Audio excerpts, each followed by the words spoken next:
আসসালামু আলাইকুম। দেশ এবং দেশের বাইরে যে যেখান থেকে দেখছেন সবাইকে শুভেচ্ছা এবং অভিনন্দন। বিয়ের অনুষ্ঠানের সাদা পোলাও রান্নার প্রক্রিয়াকালে চাউল মেপে নেওয়ার পর পাতিল উঠাই দেওয়া হইতেছে চুলাতে।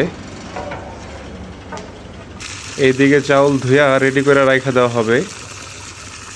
পানি গরম হয়ে গেলে এই চাউল ঢেলে দেওয়া হবে ডেকচিতে। অসংখ্য মানুষ আমাদের পেজের ভিডিওগুলো দেখেন, বিষয়টা খুবই ভালো লাগার।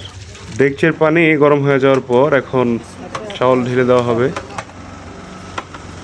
পানিতে দুধ দেওয়া থাকে, যার জন্য খেয়াল রাখতে হয়। চাউল ঠিক সময় না দিতে পারলে পানি উতরায় পড়ে যাবে। বিয়েবাড়ির এই সাদা পোলাও সবাই পছন্দ করে রোস্টের সাথে অথবা রেজালার সাথে খাইতে।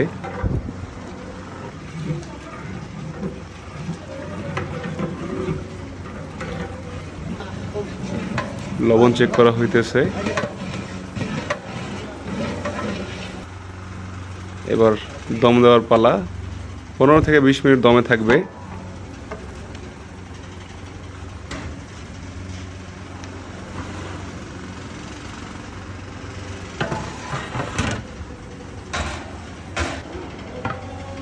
দম সম্পন্ন হওয়ার পর মুখ খুঁটি দিয়ে দেওয়া হইতেছে।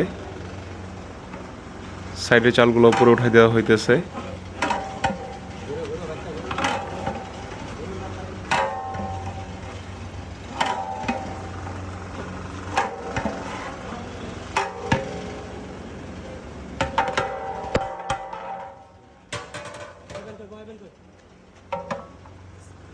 এখন সরাইয়া ঠান্ডা জায়গায় রেখে দেওয়া হবে। উপরে সামান্য মরিচ, কাঁচা মরিচ এবং সামান্য পরিমাণ বেরেস্তা দিয়ে দেওয়া হইল। তো ভালো থাকবেন সবাই, ফি আমানিল্লাহ।